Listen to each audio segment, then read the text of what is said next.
Entonces, como resumen, las notas todavía no están, eso es culpa mía, ¿sí? Aguántenme un poquito más, porfa. Sí, como les decía, voy a tratar de compensar, digamos, con una mano livianita en la corrección, ¿sí? Segundo, el examen, todavía no tengo clara la fecha, ¿sí? No me han mandado calendario de exámenes, ¿sí? Voy a consultarlo a ver si ya el jueves les tengo una respuesta. Y va a ser también con un formato de tarea. Ahora, típicamente para las tareas que hemos hecho hasta ahora han tenido plazos, digamos, de unas 3 semanas en promedio, para poder, o ni siquiera en promedio, creo que siempre han sido 3 semanas, para poder hacerlas, ¿sí? Considerando que el examen es una instancia un poco distinta, ¿sí? Porque en el fondo ya estamos, sería como ya para cerrar el semestre, me gustaría me gustaría dejar de lado la parte, para el examen al menos, dejar de lado la parte del informe, ¿sí? Que eso suele tomar mucho tiempo, ¿sí? Y la idea es que aquí en este caso sí sea un problema relativamente sencillo de resolver, ¿sí? O sea, que no requiera líneas y líneas de código, ¿sí? Sino que sea algo relativamente sencillo, ¿sí? Aplicando, todavía no tengo claro si voy a evaluar lo que veamos, digamos, en las 3 clases que nos van a quedar después de esta, o si voy a hacer una mezcla de las cosas que hemos visto hasta ahora, ¿sí? Pero la idea sería que hagan su código, ¿sí? Que el código en sí al momento de ejecutarse bote unos cuantos gráficos y todo eso, ¿sí? Porque claro, como no va a haber un informe, no va a haber dónde poner los gráficos, pero la idea sería que esta cuestión bote los gráficos por sí mismo al ejecutarse, ¿sí? Y lo que sí incluiría sería el video, ¿sí? Pero en este caso sí sería un video bien corto, ¿sí? Haciendo comentarios muy a grandes rasgos de los resultados que obtuvieron, ni siquiera de, como hacía hasta ahora, de las complicaciones que tuvieron o explicando el código, sino que más que nada explicando las conclusiones de lo que ven en los resultados, ¿sí? Y en ese sentido eso puede ser rapidito, ¿sí? Digamos, a todo reventar 10 minutos, a todo reventar, ¿ya? Eh, y en eso consistiría el examen, ¿sí? Entonces eso lo estoy pensando para que en el fondo tenga la misma estructura de las tareas, digamos, pero sea bastante más rápido de hacer, ¿sí? No sé si me cachan bien la idea.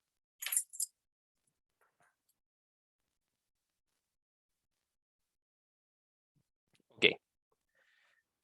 Ahora, con respecto a la tarea, vamos viendo. Me hacían una consulta por la parte D. Ya, si puede ser que en realidad la parte D haya quedado media, digamos, eh, medio como al aire, ¿sí?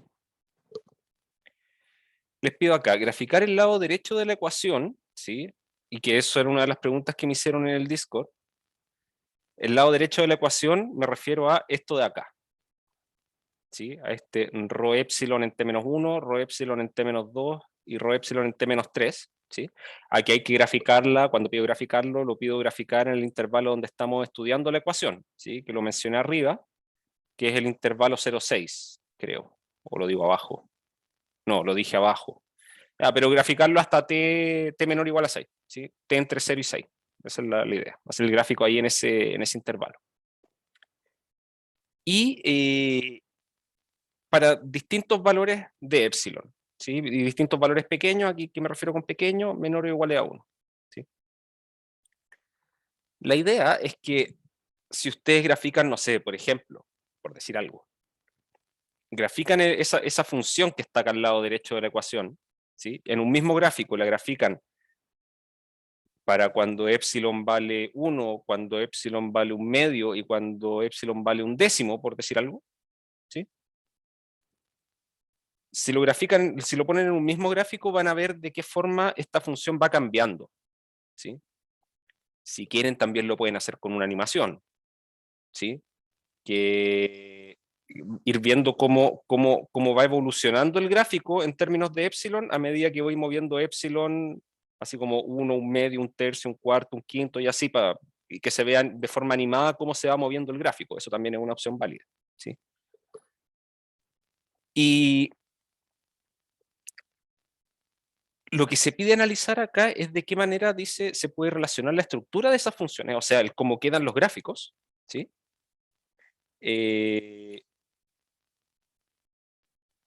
Cómo se puede relacionar esa estructura, ¿sí? Cómo se ven las funciones con respecto a los impulsos instantáneos, al concepto del impulso instantáneo, ¿sí? Que decíamos que se modela con esta delta de Dirac, ¿sí? Yo les decía que es como una función generalizada que podríamos decir entre comillas, ¿sí? Que si yo las sumo acá las tres, ¿sí? La delta en t-1, la delta en t-2 y la delta en t-3, ¿sí? Perdón, la delta sub 1 de t, la delta sub 2 de t y la delta sub 3 de t, eso sería lo que está asociado al lado derecho, ¿sí? Lo anoté, ¿a dónde? En alguna parte lo anoté, aquí, esto, ¿sí? Podríamos entender lo que es como es comillas, como una función que vale 0 en todas partes, excepto en 1, en 2 y en 3, que ahí vale infinito, ¿sí? Eso no es una función, ¿sí? Pero esa es con ese objeto con el cual se modelan los impulsos instantáneos, ¿sí? Entonces la idea es que ustedes consideren eso, ¿sí? Que es parte de la definición de la delta de Dirac y cuál es su interpretación física, ¿sí? Comparar eso con la forma que van tomando los gráficos del lado derecho para distintos valores de epsilon entre 0 y 1, ¿sí? No sé si ahí queda más claro qué es lo que se pide en la parte D. Ahora, lo que me preguntan por acá por interno también. Rho de epsilon, lo que dices tú, es la función R sub epsilon dividida por el valor de su integral, ¿sí? Rho de epsilon no es la delta de Dirac, ¿sí? Rho de epsilon acá aparece finalmente porque lo que hacemos es hacer la convolución de toda la ecuación, ¿sí? De los dos lados de la ecuación, con la función rho epsilon, ¿sí? Y al hacer la convolución de la delta de Dirac con rho epsilon, lo que queda acá al lado derecho, o sea, de la suma de las tres deltas de Dirac con rho epsilon, lo que queda es eso, ¿sí? Que es una función que es continua, que es derivable, de hecho es derivable infinitas veces y todo ese tipo de cosas, ¿sí? Y que va a tener una estructura bien particular, ¿sí? Yo de verdad les digo, en principio esto de acá, esa comparación entre lo que es la delta de Dirac y lo que es los valores o el gráfico de estas funciones rho epsilon, ¿sí? En el intervalo 0,6, en principio puede sonar como algo muy vago, ¿sí? Pero cuando grafiquen esas funciones para distintos valores de epsilon, se van a dar cuenta a qué me refiero con de qué manera se pueden relacionar la estructura de esas funciones, o sea, los gráficos de esas funciones, con el concepto general de la delta de Dirac, ¿sí? Lo van a notar, ¿sí? Porque va a ser una estructura bien particular que tienen estas funciones a medida que voy moviendo el valor de epsilon, ¿sí? Y que lo mencioné un poco también en la vez anterior, ¿sí? Que las funciones R epsilon lo que hacían, estaban definidas entre -1 y 1, ¿sí? Esa es R, ¿sí? Pero R epsilon toma valores, bueno, no es que esté definida ahí, toma valores distintos de 0 ahí en ese intervalo, ¿sí? Pero R epsilon hace lo mismo, pero en el intervalo menos epsilon epsilon, en vez de -1, 1, ¿sí? Como que se achica el intervalo donde toma valores distintos de 0, de ahí hacia afuera vale siempre 0, y el valor máximo que alcanza la función, si originalmente estaba acá, entre -1 y 1, y el valor máximo estaba aquí, por decir algo, cuando estoy mirando entre menos epsilon y epsilon, cuando veo la función R epsilon, ese valor máximo sube, ¿sí? De forma, se forman estas cosas que son como lomos de toro, pero que van siendo cada vez más empinados, ¿sí? Esa es más o menos la idea, ¿ya? Y eso es lo que tienen que ver con los gráficos, justamente, ¿sí? Ver qué pasa con estas funciones rho epsilon, que están directamente relacionadas con R epsilon, ¿sí?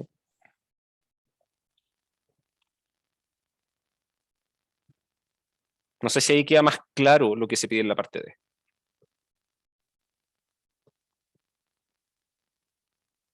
Y como les digo, en realidad esa interpretación, esa relación que tienen que ver entre la estructura de las funciones, así como lo digo, debiese ser más bien evidente una vez que las grafiquen, ¿sí? Para distintos valores de epsilon. Ustedes van a ver los gráficos y van a decir, ah, ya, entonces si voy acercando el epsilon hacia tal valor, va pasando esto, ¿sí? Eso es Es lo que quiero que expliquen.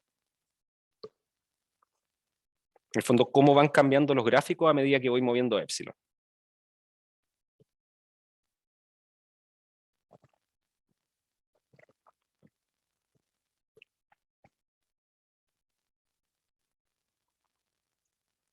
Hay que evaluar, no hay que integrarlo con respecto a t. ¿Sí? Lo que yo pido acá es tomar la función rho epsilon, ¿sí? Rho epsilon, que está definida como que está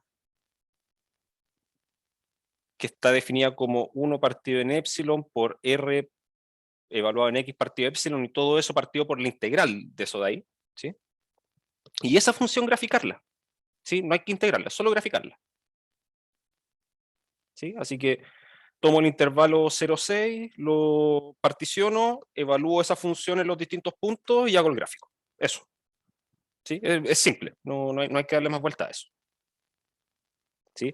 Aquí como que técnicamente la parte de la integración ya está hecha en esta ecuación, ¿sí? Porque aquí, para llegar a esta ecuación, a partir de la ecuación original, lo que se hace es multiplicar, bueno, no multiplicar, sino que es hacer el producto de convolución de la ecuación original, ¿sí? Está acá arriba, con cada una de las funciones rho epsilon, ¿sí? Y eso significa multiplicar por algo y después integrar, pero eso ya está hecho, y eso es el resultado que está acá. Y ahora yo quiero que estudien esta ecuación, ¿sí? Entonces, claro, hay una parte previa que tiene que ver con el valor de la integral de la función r y de la función r epsilon, ¿sí? Y que tienen que analizarlo, ¿sí? Fíjense que en la parte A yo les pido demostrar que, independiente del valor de epsilon que yo ponga acá abajo, el valor de la integral es siempre el mismo, y vale esto de acá, ¿sí? Y eso no es algo computacional, como les decía, yo les había mencionado, eso de ahí es puro lápiz y papel, ¿sí? ¿Sí? Claro, exacto. Tienes rho epsilon, lo evalúas, ¿sí? Y la función rho epsilon, lo único que necesitas saber es cuánto vale la integral de r epsilon, ¿sí? Eso necesitas para poder después, en el fondo, tomar r y dividir por eso, ¿sí? Y el valor de r epsilon en cada uno de esos numeritos que están entre 0 y 6. Pero el valor de r epsilon lo puedes sacar de esto, de la definición, ¿sí? Así que en el fondo va a ser un pequeño cálculo ahí y evaluar en una función exponencial que está acá arriba, ¿sí? Y fijarse en los intervalos, o sea, darse cuenta para qué valores de X tengo que hacer que esto, o sea, esto vale 0 y para cuáles vale la exponencial, ¿sí? Como que hay que fijarse en eso, hay un intervalo donde se hace una evaluación u otra, ¿sí? Pero es eso, en esencia, no es nada más. Ahora, recordar, de nuevo, aparte A es lápiz y papel, eso es parte del informe, ¿ya? Ahora, no, claro, hay T es tu variable independiente, ¿sí? T es la variable que está definiendo todo el problema, es el tiempo que va avanzando, ¿sí? Entonces, en el fondo, esta función que está acá, de cierta forma, en el movimiento que estoy describiendo aquí, esto de aquí es la fuerza por unidad de masa que le estoy aplicando al sistema, ¿sí? En el instante t, ¿sí? En el instante t, ¿sí? Entonces hay momentos del movimiento que no le estoy aplicando ninguna fuerza, hay otros momentos que le estoy aplicando una fuerza grande y así. Y eso depende de cómo se ve esta función, cómo se ve el gráfico de esta función, ¿sí?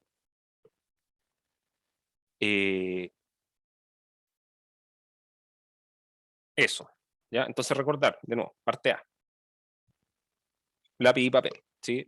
Como les decía, esto en principio se puede ver medio impresionante, pero no lo es, ¿sí? Esto es un cambio de variable simplemente, ¿ya? Eh, y noten que en realidad estas dos integrales en realidad se pueden escribir como integrales no entre menos infinito e infinito, sino que entre dos valores finitos, ¿sí? Porque fuera de ciertos intervalos la función siempre vale cero, entonces eso los puedo sacar, ¿sí? Como que no me aportan a la integral, ¿sí? Y el resto ahí es un juego de integrales, ¿ya? Ahora, la parte B, en esencia, lo que se pide es hacer una función que yo le entrego un valor de epsilon, ¿sí? Y me entrega el valor de la integral de R epsilon, ¿sí? Pensando en la misma idea, ¿sí? Nosotros vimos métodos numéricos de integración para intervalos finitos, ¿sí? Intervalos acotados, digamos. Pero integrar R epsilon entre menos infinito e infinito es lo mismo que integrarlas en un intervalo acotado, ¿sí? Porque fuera de ese intervalo la función siempre vale 0. ¿Sí? Eso tenganlo presente. Ahora, yo digo acá usando alguna de las técnicas de integración numérica vistas en clase. Ojo con lo siguiente, ¿sí? La función R epsilon, ¿sí? Va a tomar valores distintos de 0 solamente en el intervalo menos epsilon epsilon, ¿sí? Fíjense que si el epsilon es muy pequeño, el intervalo en sí también es muy pequeño, ¿sí? ¿Cuál es el problema? Si yo decido hacer esto con una partición del eje X, digamos, que tenga 100 puntos, así como una constante, 100 puntos siempre, se les va a generar el siguiente problema. Cuando epsilon vale 1, por ejemplo, van a tener 100 puntos X espaciados entre menos 1 y 1. ¿Sí? Y van a tener una cierta distancia entre ellos. Pero después si tomo epsilon igual a un medio, y pongo 100 puntos ahí, ahora esos puntos van a estar más cerquitas. ¿Sí? Y si tomo epsilon aún más pequeño, van a estar aún más cerca esos puntos. ¿Sí?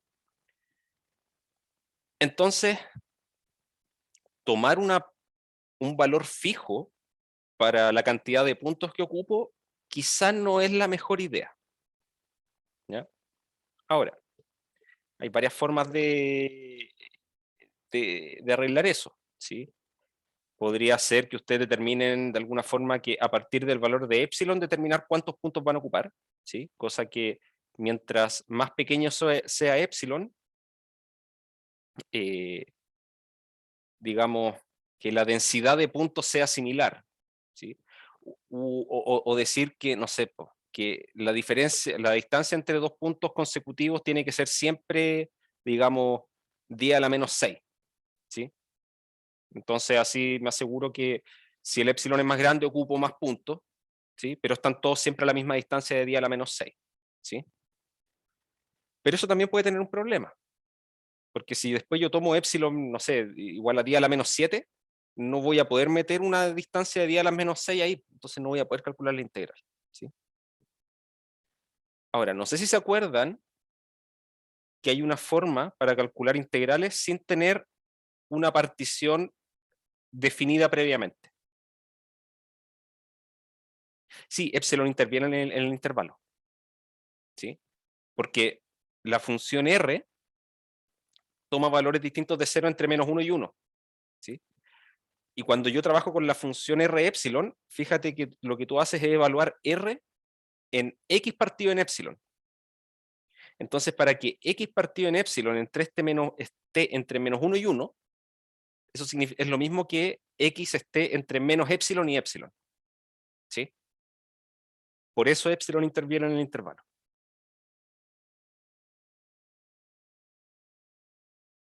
¿Sí?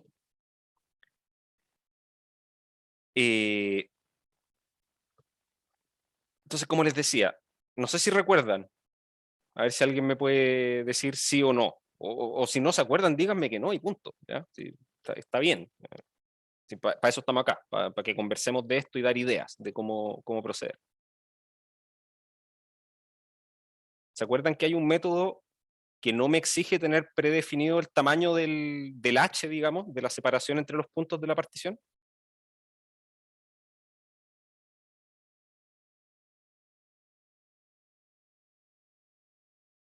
Era lo que llamamos que era un paso adaptativo. Había un algoritmo que hacía un paso adaptativo, que en el fondo partía con los extremos del intervalo y aplicaba de cierta forma el método para esos dos puntos directamente, el método del trapecio y el método del punto medio. Después calculaba una estimación del error y después lo que vamos haciendo es, si es que el error es más grande que la tolerancia, dividimos el intervalo en dos y volvemos a aplicar esa, digamos, trapecio y punto medio en los dos intervalos que quedan, ¿sí? Y ahí después mido las aproximaciones de los errores y lo que uno va a pedir es que la suma de esos errores siempre, lo que uno espera es que sea menor que la tolerancia. Si es mayor, entonces tomo el intervalo de esos dos que tiene mayor error y lo divido en 2. Y así se va creando una malla de puntos, ¿sí? Hasta que eventualmente voy a haber puesto tantos puntos entre medio que la suma de esos errores que se van dando va a ser menor que la tolerancia, ¿sí? Que es una tolerancia que ustedes tienen que fijar desde antes, ¿sí? En el fondo, yo voy a decir que la integral está suficientemente correcta si es que esta tolerancia, o sea, si es que el error que se produce, los errores que estoy midiendo, son más chicos que, no sé, 10 a la menos 4, ¿sí? Y esa tolerancia ustedes la tienen que dejar puesta ahí. Pueden seleccionar el valor, no tiene por qué ser un parámetro del problema, lo pueden poner en el código así, mi tolerancia va a ser tanto, ¿sí? Entonces yo les recomendaría que para la parte B ocupen eso, ¿sí? Los pasos adaptativos, ¿sí? Y que si no me equivoco, eso podrían guiarse un poco, que si no me equivoco lo hice en clase, lo programé en vivo, ¿sí? No lo copien exactamente igual, ¿ya? Pero es para que tengan una idea, ¿sí? La idea es que recuerden el concepto que lo explicamos en clase y traten de llevarlo ustedes a un programa, ¿sí? Y pueden ayudarse con lo que vimos en clase, ¿sí? Con la programación que hicimos en clase, ¿ok? Yo diría que ese es el método más correcto para hacer la parte B, ¿sí? Porque eso de encontrar el paso adaptativo, ¿sí? Lo que me va a entregar al final no va a ser el valor de la integral en sí, sino que va a ser una malla de puntos para ahora integrar, ¿sí? Una partición del intervalo, ¿sí? Y una vez que ahora yo tengo esa partición del intervalo, puedo aplicar cualquier otro método para poder integrar, ¿sí? Puedo ocupar el método del trapecio, el método del punto medio, o estos otros métodos que ocupaban, ya se me olvidó el nombre, pero los métodos que ocupan puntos internos y todo eso, ¿sí? Ahí pueden seleccionar cualquiera, ¿sí? Porque de hecho todos ellos van a dar un valor dentro de la tolerancia que definieron, así que pueden lanzarse libremente con el que se le haga más fácil programar, ¿ya? ¿Queda claro eso? Entonces, la idea es que ahora van a tener este programita que recibe un valor de epsilon, ¿sí? Como entrada, y entrega el valor de la integral, ¿sí? Una función. La idea es que después usted dice, en la parte C, estudiar el comportamiento de los valores obtenidos para valores pequeños de epsilon y compararlos de la integral anterior, a eso me refiero, ¿sí? Los valores obtenidos para la integral anterior, para valores pequeños de epsilon, y compararlos con el valor numérico de la integral de R, ¿sí? ¿Qué es lo que debería pasar? Porque por eso pregunto, ¿es esto consistente con A? Según lo que se hace en la parte A, los valores que se tienen que obtener tienen que ser todos iguales, ¿sí? Independiente del valor de epsilon que yo ponga en el programa de la parte B, el valor que me da la integral debería ser el mismo, ¿sí? O, digamos, el mismo salvo una tolerancia, la tolerancia que ustedes definieron para los errores que pueden haber entre medio, ¿sí? Y claro, por eso digo compararlos con el valor numérico de la integral de R, que es tomar la integral de R es lo mismo que tomar el valor de la integral de R epsilon con epsilon igual a 1, ¿sí? Por la definición de las funciones R epsilon, ¿sí? Si yo la miro acá arriba, perdón. Si yo miro acá y tomo epsilon igual a 1, el lado derecho me da R de X, ¿sí? Así que a eso me refiero con este pequeño paréntesis, ¿sí? Entonces, ¿de qué forma pueden hacer la comparación acá? Pueden calcular el valor de R epsilon para varios epsilon, a todos ellos restarles el valor de esto, que lo pueden calcular como la misma función de la parte B que desarrollaron, evaluada en epsilon igual a 1, hacer esa resta, y graficar, ¿sí? O calcular el máximo o el mínimo el máximo y el mínimo de esos resultados, ¿sí? Y ahí ustedes van a poder determinar, ya, ok, para estos valores de epsilon empieza a fallar o no, en realidad para todos los valores de epsilon que estoy tomando aquí, el resultado es confiable en el sentido de que dan iguales dentro de la tolerancia, o cosas de ese estilo, ¿sí? O en realidad, no sé, la mayor diferencia que encontré fue de 10 a la menos 20 y eso puedo considerarlo como igual a 0, así que estamos bien. Esas son las cosas que yo espero que ustedes comenten, ¿sí?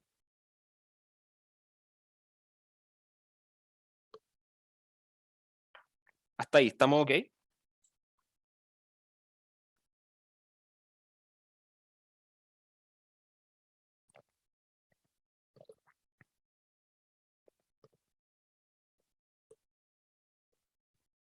Ya, perfecto. Ya. Ok, entonces esa es como la parte, digamos, el estudio previo, ¿sí? Porque ¿de qué sirve esto? Resulta que ahora, si yo quiero calcular la función rho epsilon, ¿sí? Resulta que dependiendo de los del resultado que yo haya encontrado en la parte C, yo podría decir, bueno, en realidad me basta con ocupar el valor que me da con la integral para epsilon igual a 1. ¿Sí? O sea, si quiero definir rho epsilon, no tengo por qué hacer el cálculo de R de la función R sub epsilon y dividirlo por la integral de R epsilon. Lo puedo hacer siempre dividido por la integral de R de 1, por ejemplo. ¿Sí? De R sub 1, con epsilon igual a 1. ¿Sí? O podría ser que con eventualmente les podría servir calcular para distintos valores de epsilon porque, no sé, porque van variando los valores que les da la integral y todo eso. Aunque, ojo, no debería. ¿Sí? No deberían haber grandes variaciones. ¿Sí? Si les dan grandes variaciones en la parte C, entren a revisar su desarrollo. ¿Sí? Porque el papel me dice que los valores de las integrales tienen que ser todos iguales. ¿Sí? Bueno, la parte de ella la expliqué. ¿Sí? La idea es hacer unos cuantos gráficos y comentar qué es lo que pasa con la estructura de la función, o sea, cómo va cambiando su forma, la forma de la función, la forma del gráfico de la función, a medida que voy moviendo el valor de epsilon. ¿Sí? Y tratar de hacer la conexión de esas formas que van tomando los gráficos, ¿sí? Con el, vamos, yo puedo, con la interpretación física de la delta de Dirac, ¿sí? Que era este asunto de los impulsos instantáneos. ¿Ok? ¿Sí? Y recordar que finalmente la función que está acá al lado derecho, como les decía, es en esencia la fuerza por unidad de masa que le estoy aplicando al oscilador. ¿Sí? Fuerza por unidad de masa. ¿Sí? O podríamos suponer que la masa vale 1, filo, ¿sí? Masa vale 1, entonces esta es la fuerza que le estoy aplicando. ¿Sí? Instantáneamente.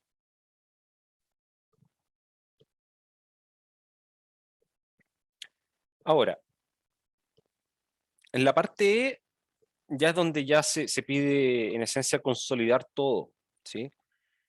Me piden diseñar una función que reciba valores positivos de epsilon y omega, ¿sí? Donde el epsilon va a estar asociado al rho epsilon, ¿sí? Digamos, uno lo llama el epsilon de la regularización del problema, ¿sí?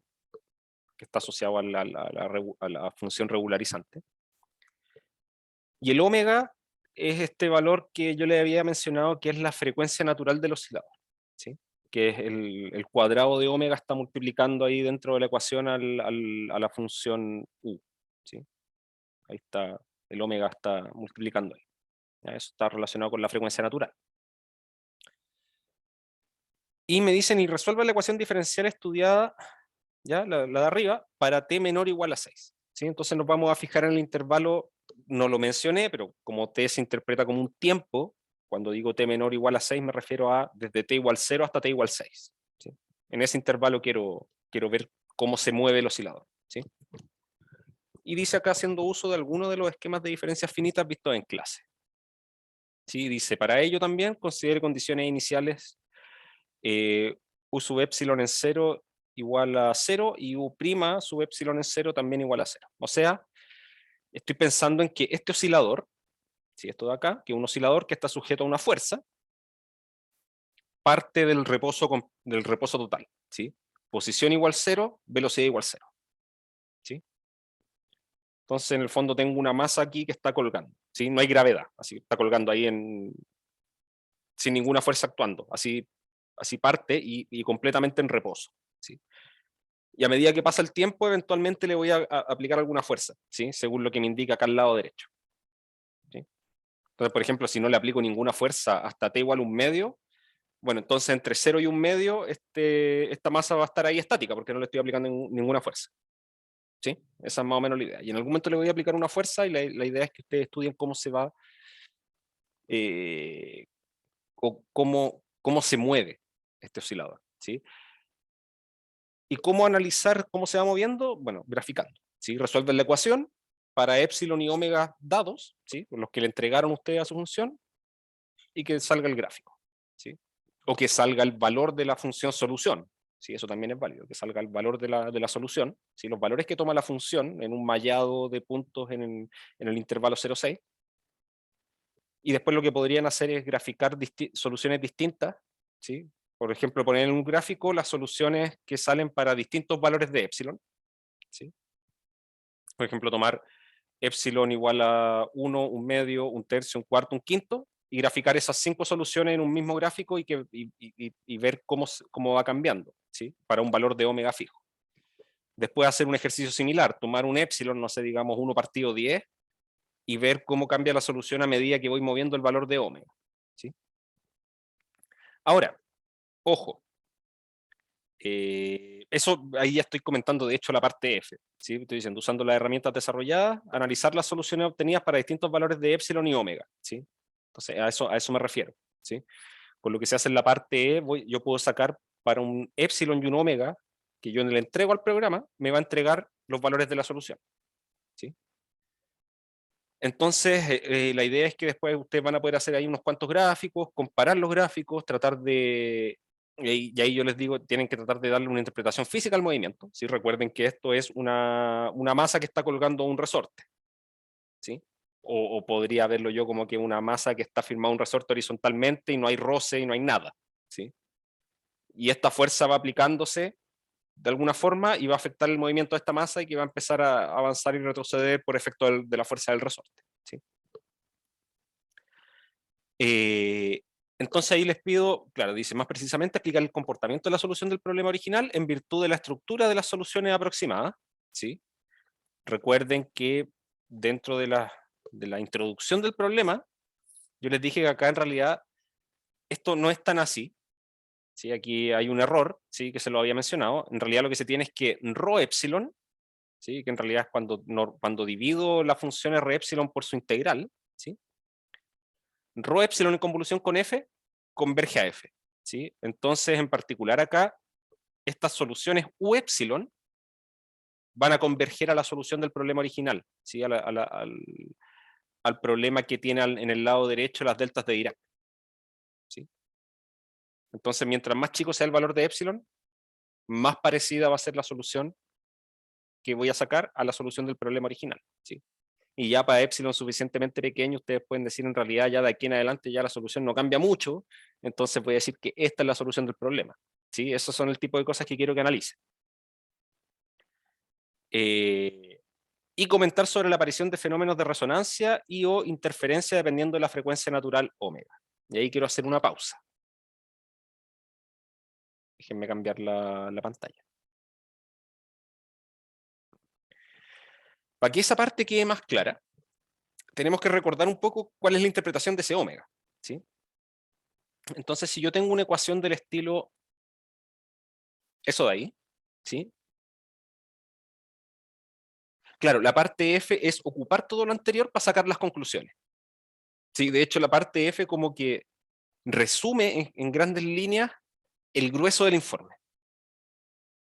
¿Sí? Porque claro, en el informe también tiene que ir este calculito donde ustedes tienen que ver que lo que está en la parte A, que las integrales son iguales, van a tener que poner unos cuantos gráficos antes también, ¿sí? El cómo se comporta, digamos, la función ρ epsilon a medida que, perdón, la función r epsilon a medida, no, perdón, la integral de r epsilon, ¿sí? A medida que muevo epsilon, cómo se ve el lado derecho de la ecuación para distintos valores de epsilon, todo eso. Y ya la parte F es en sí la resolución de la ecuación y la interpretación de los resultados. ¿Sí? Ahora, si yo miro esta ecuación, ¿sí? I2' más omega cuadrado por I, ¿sí? Así tal cual, no voy a ponerle condiciones iniciales. ¿Sí? La solución general de este problema es I de t igual a una constante A por el coseno de omega t más B por el seno de omega t. ¿Sí? O que incluso también se puede escribir de otra forma, lo voy a anotar por completitud, ¿sí? Esto es A por el seno de omega t más phi, ¿sí? Donde phi, en la línea de arriba, le voy a poner otra letra acá, perdón, voy a poner A minúscula, ¿sí? Donde, claro, si la escribo de esta forma acá arriba, las constantes A y B salen de las condiciones iniciales del problema, velocidad y posición inicial, ¿sí? Si la escribo de esta forma acá abajo, que es equivalente, ¿sí? Créanmelo, son equivalentes, estas dos formas. Aquí las constantes que aparecen de las constantes de las condiciones iniciales, ¿sí? Digamos de la velocidad y la posición inicial, van a ser este A minúscula y este phi, ¿sí? Que aquí la interpretación que se le da, es decir, esta es la amplitud de la onda y esto de aquí es la fase, ¿sí? O sea, hay un desplazamiento del gráfico del seno hacia un lado, ¿sí? ¿Por qué a omega se le llama la frecuencia natural del problema? Es porque está multiplicando al t. Entonces, en realidad lo que se tiene es que I de t es igual a I de t más t, ¿sí? La función, fíjense que estas son funciones periódicas, ¿sí? Sí, solo sí, sí, solo sí, omega t es igual a omega de t más t, ¿sí? Donde este t grande es un periodo que, en el fondo, preguntarse cuántos segundos tienen que pasar para que la solución vuelva a donde mismo partió, ¿sí? O donde mismo estaba en el tiempo t minúscula. Y esto equivale a que omega por, perdón, acabo de escribir una estupidez, perdón. Estas dos cosas son iguales si es que esto más 2pi es igual a esto, ¿sí? En el fondo lo que quiero es que cuando avanzo en t mayúscula segundos, quiero que eso sea lo mismo que avanzar dentro del seno en 2pi, porque ahí doy una vuelta completa, ¿sí? Cumple un ciclo. Y esto es equivalente a decir que omega por t tiene que ser igual a 2pi, ¿sí?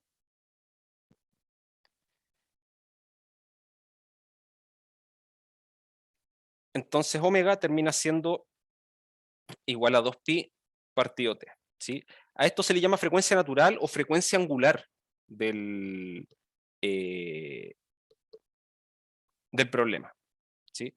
Entonces, ¿qué significa? Esto me dice que la frecuencia angular o la frecuencia natural me dice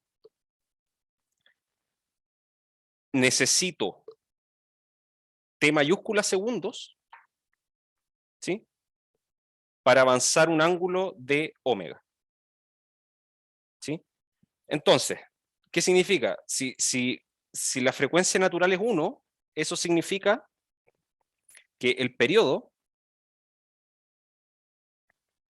es igual a 2pi. O sea, necesito que pasen 2pi segundos para dar una vuelta completa, ¿sí? Esa es la interpretación que hay que darle. Entonces yo les recomiendo, dado que poner un número entero acá se me traduce en un periodo de 2pi segundos, ¿sí? Y las cosas interesantes en el problema, que son los impulsos, se dan en tiempos enteros, en t igual a 1, en t igual a 2, en t igual a 3, ¿sí? Entonces, fíjense que si la frecuencia natural es igual a 2pi, entonces el periodo es igual a 1, ¿sí? Eso significa que este oscilador da una vuelta completa cada un segundo, ¿sí? O cumple un ciclo cada un segundo, ¿sí? Si es que la frecuencia es 2pi, ¿sí? Entonces, y de la misma forma, si omega es igual a pi, el periodo es igual a 2, ¿sí? Entonces, como nuestros impulsos son en tiempos enteros, ¿sí? En segundos enteros, lo ideal sería tratar de estudiar periodos enteros, ¿sí? Entonces podrían ustedes tratar con omega igual a distintos múltiplos de pi, ¿sí? Probar con múltiplos impares de pi, con múltiplos pares de pi, podrían intentar con fracciones de pi, ¿sí? Un medio de pi, un tercio de pi, pero siempre que sea un numerito por pi, ¿sí? Porque eso les va a dar comportamientos interesantes en el gráfico, ¿sí? Y van a aparecer estos fenómenos, digamos, de resonancia, ¿sí? Una forma fácil de verlo es la siguiente. Tengo mi masa aquí. Segundo 1, periodo... Dame un segundo. No, no, periodo 2. Periodo 2, porque aquí lo que hago es decir t es igual a 2pi partido omega, ¿sí? Y si omega vale pi, t vale 2.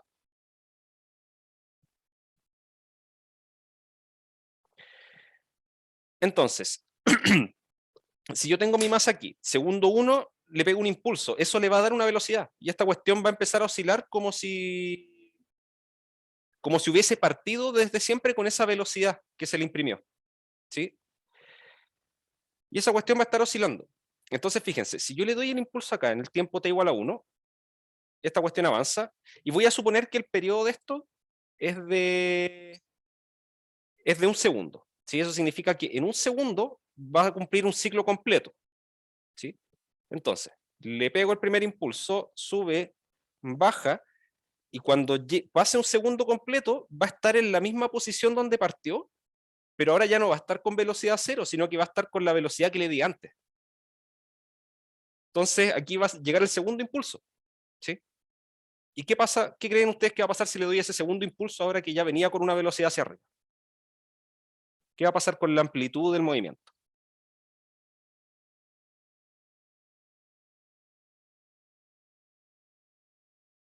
Piensen en un columpio. Exacto, va a aumentar. ¿Sí? Es lo mismo que pasa con un columpio, ¿sí? Cada vez que está, bueno, en realidad se hace en los momentos en que tiene velocidad cero, pero es más o menos la misma, es la misma idea, ¿sí? Cuando llega atrás y tiene velocidad cero, uno empuja, entonces ahora en esa misma posición, ahora tiene mayor velocidad, entonces después cuando vuelva ya va a volver hacia más atrás, ¿sí? ¿Por qué? Porque ahora pasó de esta posición, de este ángulo donde tenía velocidad cero, ahora yo le imprimí una nueva velocidad, entonces el movimiento ahora va a tener mayor amplitud, ¿sí? Y acá pasa exactamente lo mismo, ¿sí? Entonces va a quedar el mismo movimiento con el mismo periodo, pero ahora va a tener una amplitud mayor. Y después cuando pase un segundo de nuevo, voy a volver a quedar en esta misma posición, pero ahora ya no va a tener velocidad cero, no va a tener tampoco la primera velocidad que le di, sino que va a tener una velocidad aún mayor, ¿sí? Que fue la que le di cuando le di el segundo impulso. Y si le doy el tercero, va a crecer aún más la amplitud, ¿sí? A eso se le llama que es un fenómeno de resonancia, ¿sí? Porque estoy retroalimentando el sistema en el momento justo para lograr aumentos de amplitud, ¿sí?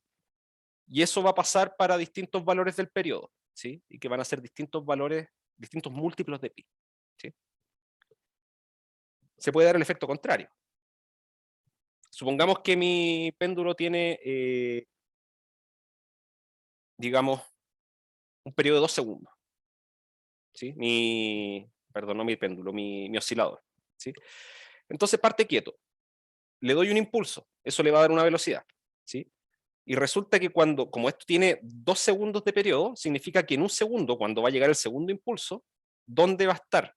¿Sí? Resulta que va a haber ido hacia arriba y va a haber vuelto a la misma posición inicial, pero viene de vuelta. Y ahí yo le voy a dar de nuevo un impulso hacia arriba, ¿sí? Viene bajando y le doy el impulso hacia arriba. ¿Qué creen que va a pasar en ese caso? Si con el primer impulso le di la velocidad hacia arriba, y ahora que viene va a llegar acá con la misma velocidad, pero hacia el otro lado, y le doy el impulso con la misma fuerza que el primero. ¿Qué debería pasar con la masa?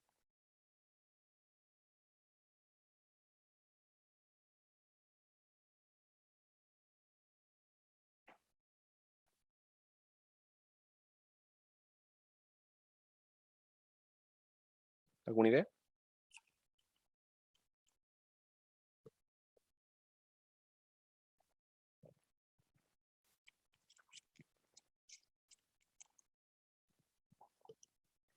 Pensémoslo con un columpio.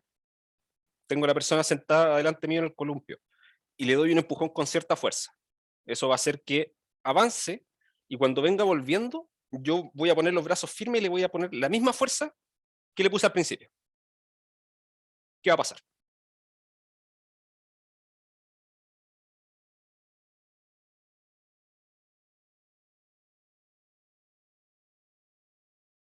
No, porque ahora viene de vuelta. Piensa en el columpio, viene cayendo, viene acercándose hacia mí y yo le voy a aplicar una fuerza hacia adelante de nuevo. La misma que le apliqué al principio para darle la primera velocidad.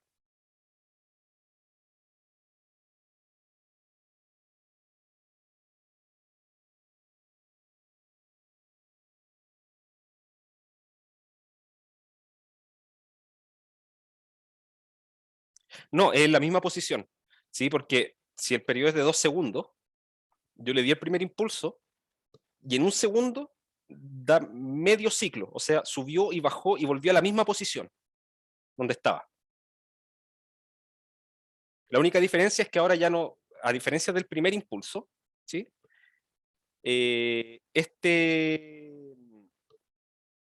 A diferencia del primer impulso, la velocidad que tiene ahora la masa ya no es cero, es una velocidad que está apuntando hacia abajo y yo le estoy aplicando un impulso hacia arriba.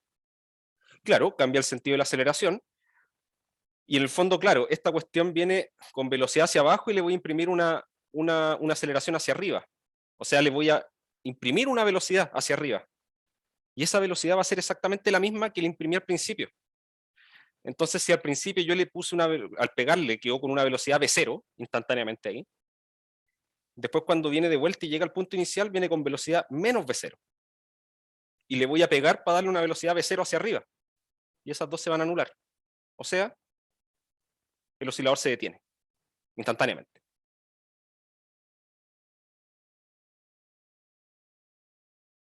¿Sí? Con ese segundo impulso hacia arriba, como esta cuestión ahora venía bajando, lo detengo. ¿Se entiende? Y entonces, claro, después de que pase ese segundo, el segundo segundo, ¿sí? Primer segundo lo empujé. Venía justo acá en la posición inicial, pero ahora viniendo hacia abajo, lo empujé de nuevo y quedó ahí. Entonces, entre los 2 y los 3 segundos, esta cuestión no debería hacer nada, se queda estático, porque lo detuve. Y después cuando viene el tercer impulso, en el segundo 3, le voy a pegar, y ¿qué es lo que debería pasar? Finalmente el movimiento en el siguiente segundo, o de ahí en adelante, va a ser el mismo movimiento que se hubiera descrito si le hubiese dado solamente el primero. ¿Sí? Porque los impulsos son todos iguales. Con el primero lo aceleré, con el segundo lo detuve, y con el tercero fue como si se lo hubiese aplicado al principio, el mismo impulso que le apliqué el primero, ¿sí? Debería ser el mismo. Y eso es lo que yo entiendo, lo que yo llamo un fenómeno de interferencia. ¿Sí? Porque había un movimiento y que la misma frecuencia con la que yo le fui dando estos impulsos, anulé el movimiento, lo detuve. Es como si se encontraran dos ondas que están en fase contraria, ¿sí? Se anulan por completo. ¿Sí?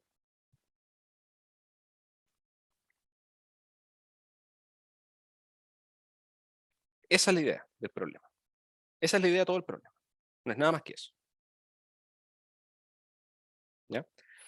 Entonces la idea es que ustedes vean cómo se comporta esto, no solamente para los valores que dije, porque aquí hablé de periodo 1, de periodo 2, que estaban asociados a frecuencias naturales 2pi y pi. Pero traten de ver otros múltiplos de pi. ¿Qué pasa si es que la frecuencia es pi medio? ¿Sí? Si es que la frecuencia es pi cuarto. ¿Sí? Porque eso va a significar que ahora los impulsos ya no se los voy a estar dando siempre en la misma posición, sino que puede que esta cuestión tenga una frecuencia muy baja, ¿sí? Entonces en un segundo va a llegar ni siquiera al tope de su movimiento, sino que capaz que llegue aquí a la mitad del movimiento vertical, o sea, del movimiento hacia arriba. Va a llegar a la mitad y todavía va con una cierta velocidad hacia arriba y le voy a dar otro impulso, entonces va a seguir subiendo. ¿Sí? Y ahí tienen que ir viendo cómo van quedando, digamos, las soluciones del problema para esos distintos valores de omega. ¿Sí? Fijan, en esos casos eso también es un fenómeno de resonancia, ¿sí? Porque ya iba hacia arriba y lo vuelvo a empujar hacia arriba. Y después el tercero probablemente esta cuestión todavía va a estar subiendo y lo voy a volver a empujar hacia arriba, ¿sí?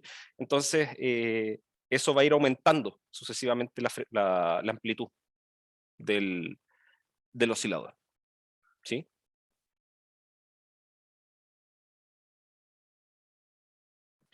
Y eso ahí cómo se puede entender. Es como, por ejemplo, no sé, yo tengo algún sistema que genera estos impulsos, ¿sí? Digamos pequeñas explosiones, pero con una explosión no me basta para lograr el movimiento que deseo, ¿sí? Entonces, yo con un modelo de este estilo yo podría determinar cuántos impulsos tengo que dar, ¿sí? Digamos de manera regular, y cada cuánto tiempo tengo que dar esos impulsos para lograr la amplitud deseada, ¿sí? Eso es una aplicación práctica de esto de acá, ¿ya?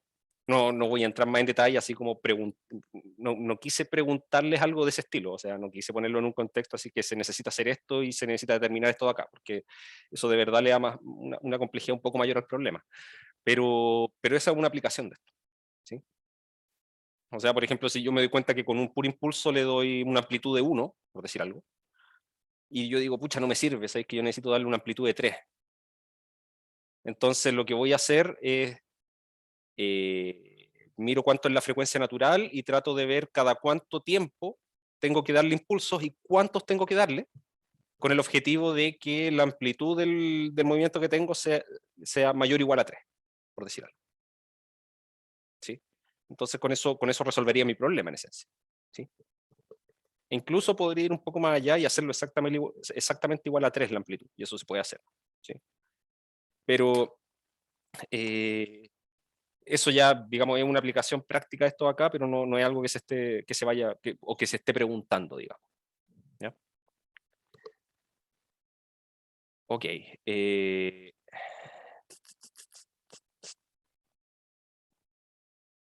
Listo, creo que sí, ahí repasamos de nuevo toda la tarea, ¿sí? Espero que esto ya les haya dejado más, más claro el objetivo del problema, ¿sí? Ahora, yo insisto,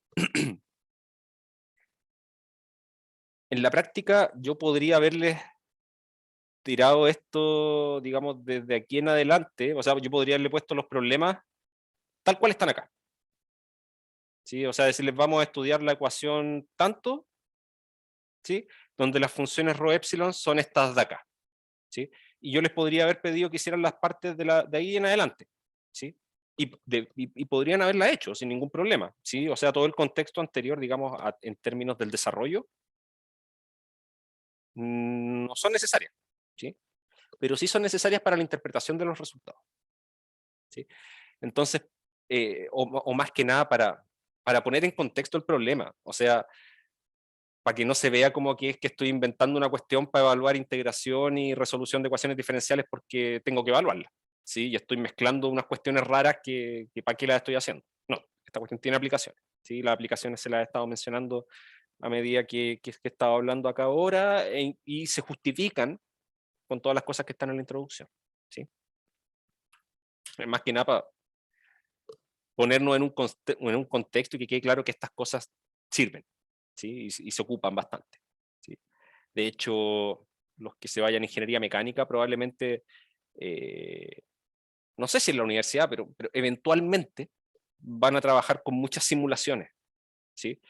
Y que muchas de esas simulaciones corresponden a trabajar ecuaciones diferenciales de este estilo con impulsos instantáneos, ¿sí? Porque se estudia harto el asunto de explosiones en ingeniería mecánica, ¿sí?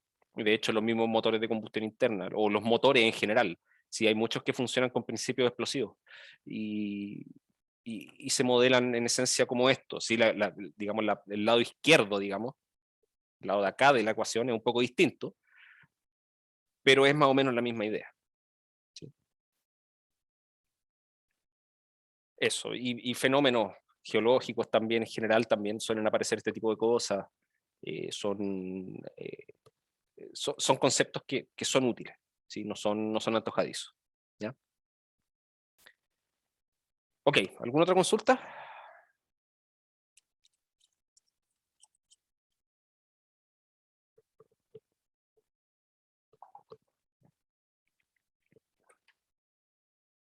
Ya. De todas formas, ya saben, si les van surgiendo dudas, me van avisando, ¿sí? Yo creo que ya este jueves no voy a volver a hacer una sesión así, ¿sí? Porque igual ya hemos hecho dos. Pero dependiendo del tiempo, ¿sí? Dependiendo del tiempo, podríamos quedarnos después de clase, ¿sí? A la 1:30, quedarnos un ratito para resolver dudas si es que surgen más, ¿ya? Pero ya el jueves quiero que avancemos con materia. A ver, técnicamente faltan varias cosas. Sí, faltan varias cosas. Es que, de hecho, el programa de este curso es como bien ambicioso, digamos. ¿Sí? Como que de repente hay cosas que están planificadas para una semana, cuando en realidad para poder verlas bien se necesita un poco más de tiempo. ¿Sí? Entonces, quiero definir bien con qué seguimos. ¿Sí? Estoy pensando en los métodos Monte Carlo para integración en 3 dimensiones, o en 2 dimensiones, cálculo de área y volúmenes, eso en el fondo. O pasarme a la parte de optimización, todavía no lo tengo claro. ¿Sí? Eh, Me gustaría pasarme más a la parte de optimización, ¿sí? A los algoritmos de optimización, y subirle unas cuantas cápsulas de los métodos Monte Carlo para cálculo de área y volúmenes. ¿Sí? Más que nada porque son cosas, es un método simple y sorprendentemente, por la simplicidad que tiene, pero es sorprendentemente eficiente, ¿sí? Y que se basa en probabilidades, ¿sí? En esencia es como lo siguiente, como para que tengan una idea. Quiero calcular el área de este triángulo, ¿sí? Donde yo sé que los vértices acá son 0, 0, 1, 0 y un medio 1. ¿Sí? Ya, el área de este triángulo se puede calcular fácil, ¿sí? De hecho, el área de esto es base que mide 1, altura que mide 1 también. Entonces esto de acá vale 1 por 1, vale un medio. ¿Sí? Ya. Convencidos de eso, ¿cierto?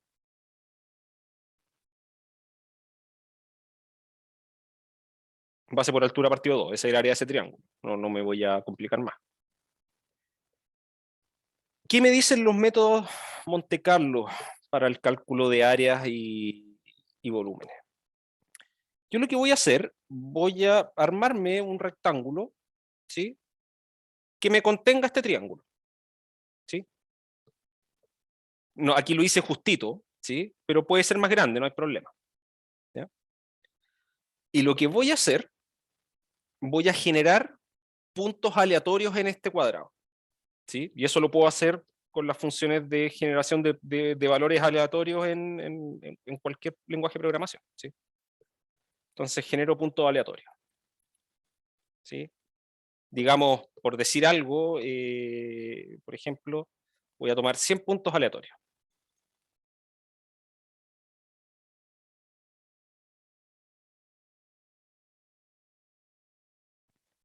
En el rectángulo que me arma acá, que de hecho es un cuadrado, ¿sí? En el intervalo 0,1, cruz 0,1, ¿sí? Que ahí esos son eso me define el cuadrado que anoté allá arriba, el que marqué con azul, ¿sí? Y después yo voy a decir lo siguiente, voy a poner 2 contadores, ¿sí? Voy a llamar, no, un contador nomás, uno, perdón. Lo voy a llamar válido, igual 0, ¿sí? Voy a partir con un 0, y después voy a decir, si, o digamos, para cada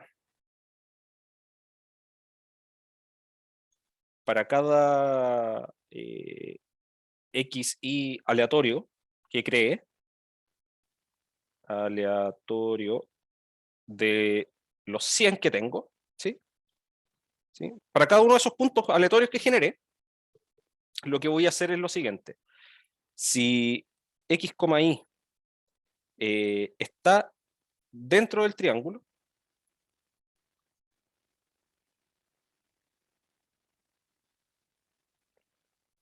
lo que voy a hacer es aumentar, o digamos, sumar 1 a la variable válido. ¿Sí? Y si no, si está fuera del triángulo el punto, perdón. Y si no, no hago nada. ¿Sí? ¿Ya? Entonces, tengo mi figura, construyo un cuadrado, un rectángulo, ¿sí? Suficientemente grande de forma que yo me aseguro que la figura que yo quiero está dentro de eso, ¿sí? Y tiro puntos aleatorios adentro, ¿sí?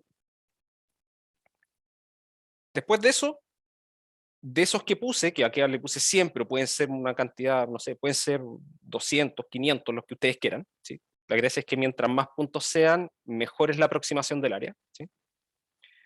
Y ahí se van a dar cuenta por qué, aquí me van a entender por qué, porque lo que hacemos ahora es decir, bueno, de esos de ahí veo cuántos están dentro del triángulo, ¿sí? Y como esto se generó de forma aleatoria, digamos, aleatoria uniformemente, ¿sí? No hay sectores donde los puntos estén más concentrados que en otra parte, en general, ¿sí? Porque esto es aleatorio. Pero los puntos debiesen estar como bien distribuidos en este espacio, ¿sí?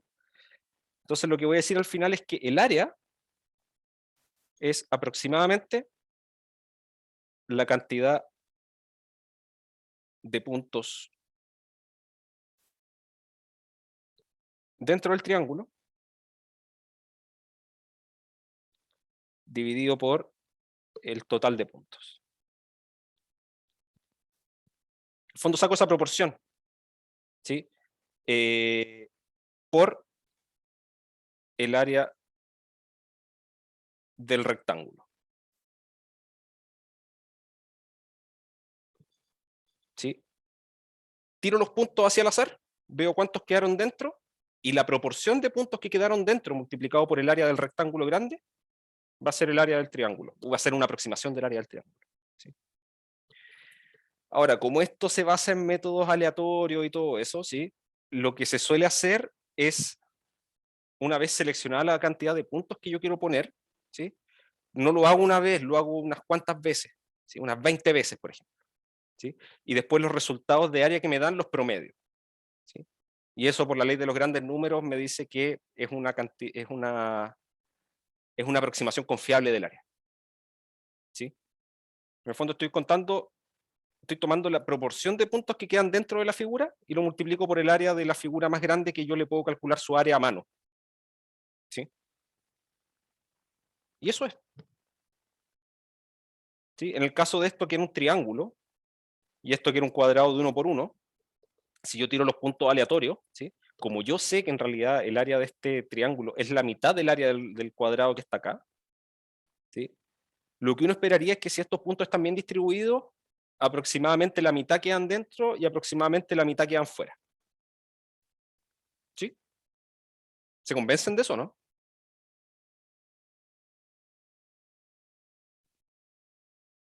Y eso es esencialmente un método Monte Carlo, ¿sí?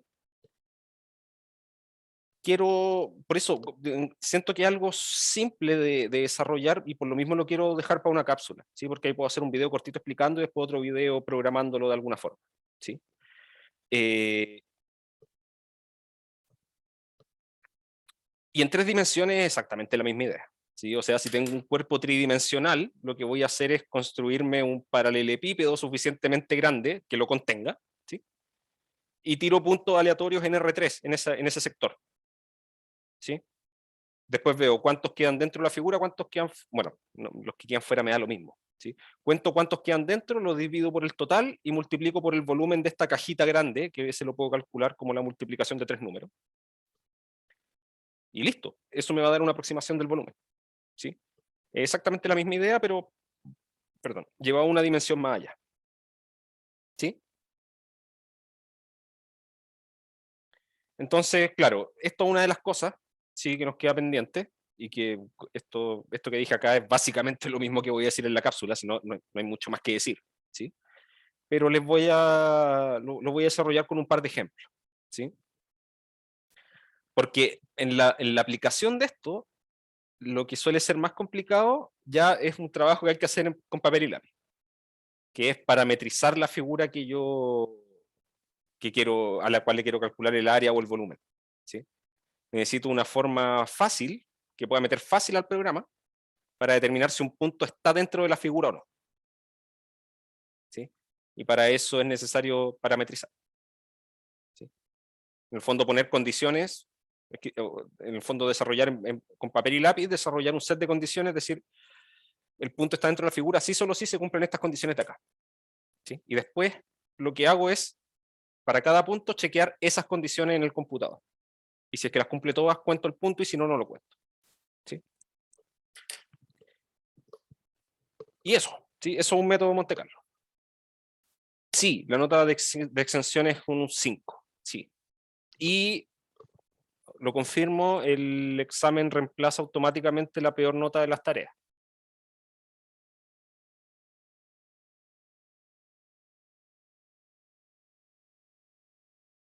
¿Ya?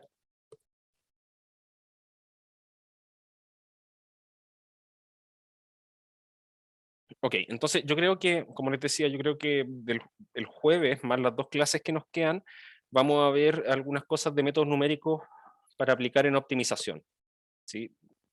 Creo. O quizá veamos algunas cositas de resolución de sistemas de ecuaciones, ¿sí? Tengo mi duda de por qué lado nos vamos a ir, ¿sí? Todavía no lo decido, ¿sí? Porque no vamos a alcanzar a cubrir todos los contenidos, pero creo que es más importante la parte de optimización, ¿sí? Y esto de aquí se los voy a ejemplificar con un par de videitos cortos, ¿sí? Si no es nada del otro mundo, ¿ya? Y eso, no sé si queda alguna consulta.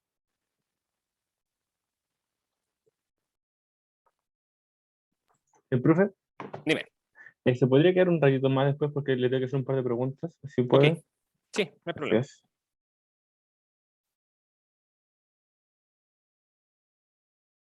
Ya. Entonces lo dejamos hasta acá y que tengan un buen resto de semana y nos vemos el día jueves. Chao, chao, que estén bien.